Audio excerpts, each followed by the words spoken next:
permanent molars, as you can see, are the largest teeth in the arch, and they're located posteriorly along with the premolars.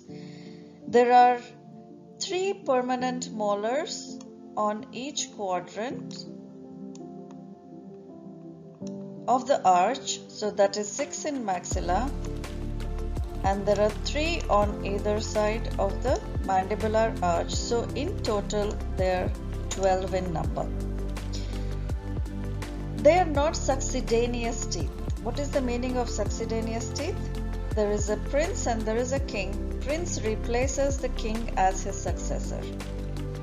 So for example, in teeth, a permanent central incisor replaces the deciduous central incisor, but that is not the case in permanent maxillary molars. They are not replacing any existing teeth. That is why they are not succedaneous. The first molar maxillary is called as 6-year molar, and the second molar are called as 12-year molar because of their approximate time of eruption. And the third molar are also referred to as wisdom tooth. This is a misnomer because you've extracted your third molar or you've lost it for caries or for some pathology does not mean that you've lost your wisdom or you do not have wisdom. It is a misnomer and a layman terminology used to denote the third molar.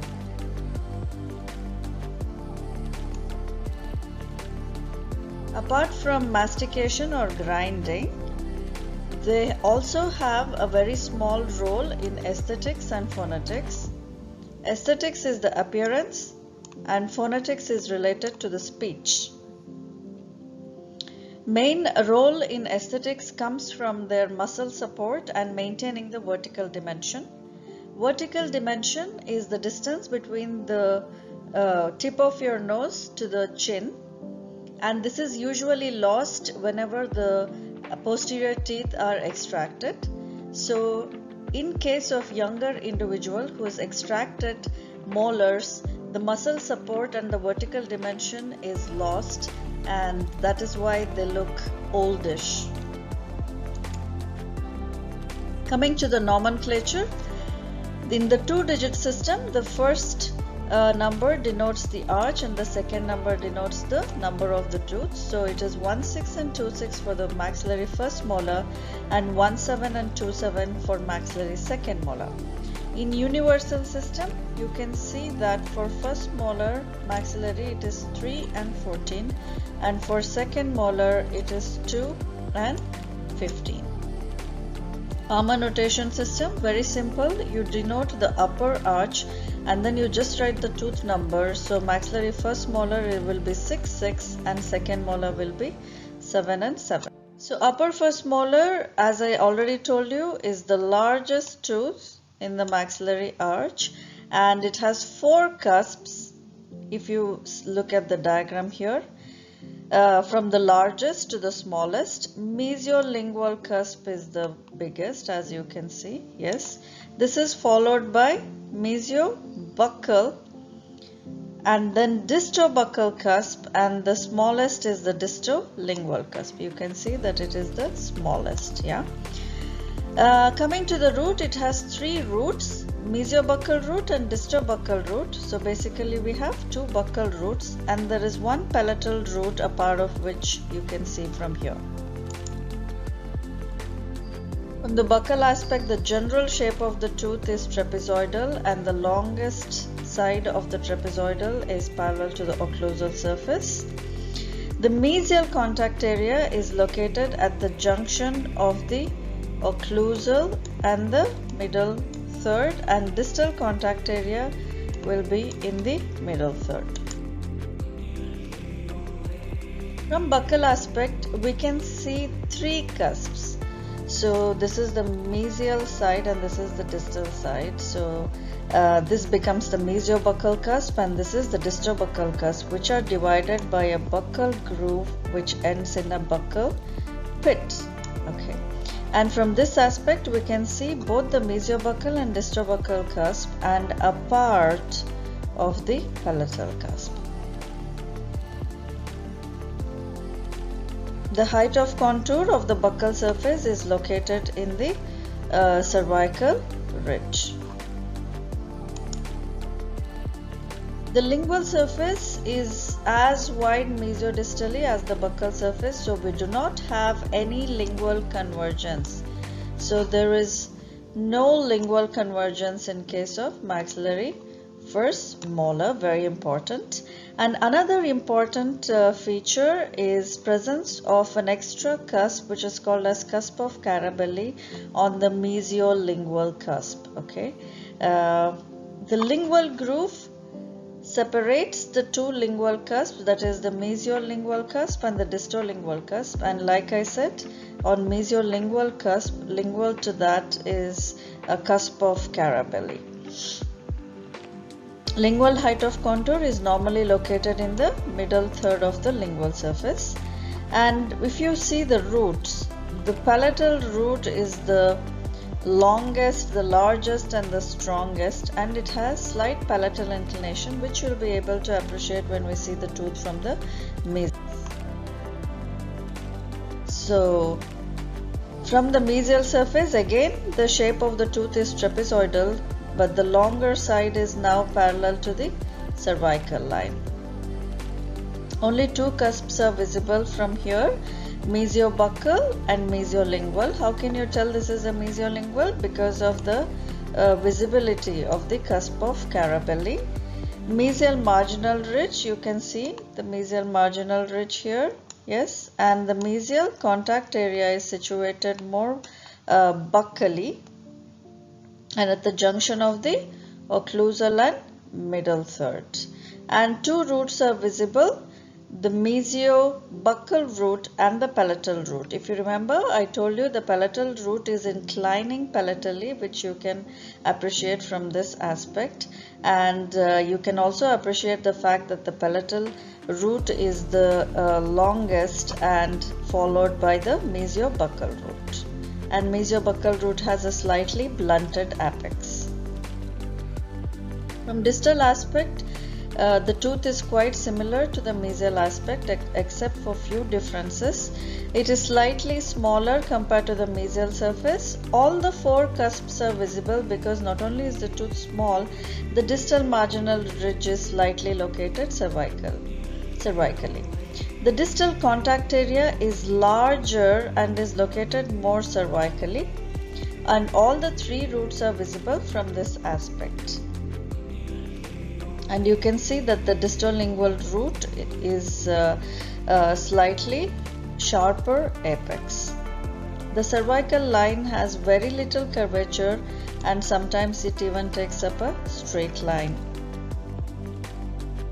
Occlusal aspect is rhomboidal in shape, and occlusal table is bounded mesially by the mesial marginal ridge, distally by the distal marginal ridge, and buccally and lingually by the cuspal ridges of the four cusps, that is mesiobuccal, distobuccal and mesiolingual and distolingual cusp. We can also appreciate the presence of the cusp of Carabelli from the occlusal surface, yes. And another unique feature of maxillary first molar is the presence of the oblique ridge, which extends from the mesiolingual cusp to the distobuccal cusp. This is a very unique identification feature for maxillary first molar. There are four fossae which are present. Let me start with the ones which you know already. So there is mesial triangular fossa and distal triangular fossa. They're triangular in shape and they're situated next to the marginal ridges. And there is a central fossa which is also triangular in shape, and this is the largest and the deepest of the four fossae. And the fourth fossa is the distal fossa, which is situated distal to the oblique ridge. And let's talk about the pits and grooves. As you know, pits and grooves are the pinpoint and the linear depressions. So central pit as you can see here is situated in the center, and it is the deepest point of the central fossa. And this is a junction of two primary developmental grooves, that is the buccal groove and the central groove. So they both meet at the central pit. The next pit is the mesial pit. Okay, mesial pit is the deepest portion of the mesial triangular fossa and is a junction of central groove, mesiobuccal triangular groove and mesiolingual triangular groove. The third pit is the distal pit, and this is a junction of central groove, the lingual groove, the distobuccal triangular groove and the distolingual triangular groove. Let's begin with the second molar. Mainly we'll be discussing the differences of the second molar with the first molar. So you can see that the crown, although is similar to the maxillary first molar, it is slightly smaller. The roots, however, are as long, but you can see that they're not as divergent compared to the first molar. The buccal aspect is similar to the maxillary first molar, just that the crown is narrower, both occlusogingivally, that is from the occlusal surface to the cervical line, and mesiodistally. And buccal groove is slightly located distally, so that is making your distobuccal cusp much more smaller compared to the distobuccal cusp in the first molar. From the lingual aspect, the distolingual cusp is much smaller in dimension compared to the first molar, that is this one, the distolingual cusp, and occasionally the distolingual cusp can be completely missing, and in such scenario it is called as three-cusped variety, which we'll discuss when we are talking about the occlusal aspect. And cusp of Carabelli, which you see in first molar, is totally absent in the second molar. From the mesial aspect, the only difference is that the contact area is larger because it is shared with a molar instead of a premolar.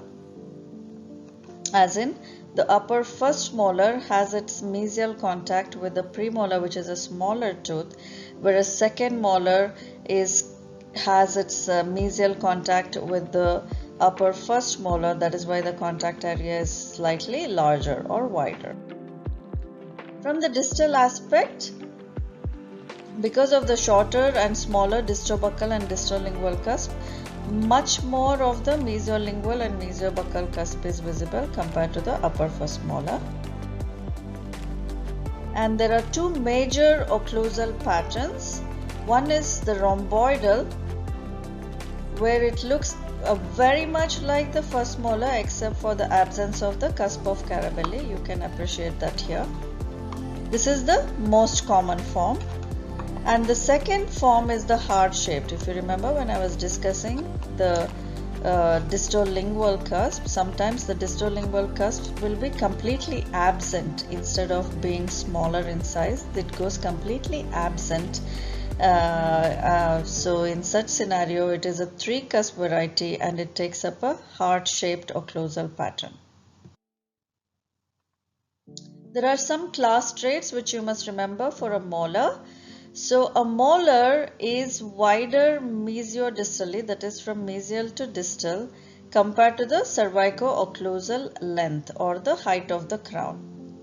The crown tapers distally, or there is a distal convergence compared to the lingual convergence which we see in the anterior teeth. And like premolars, the buccal height of contour is in the cervical 1/3 and lingual is in the middle third, and mesial contact area is at or near the junction of occlusal and middle third, and distal is more cervically located.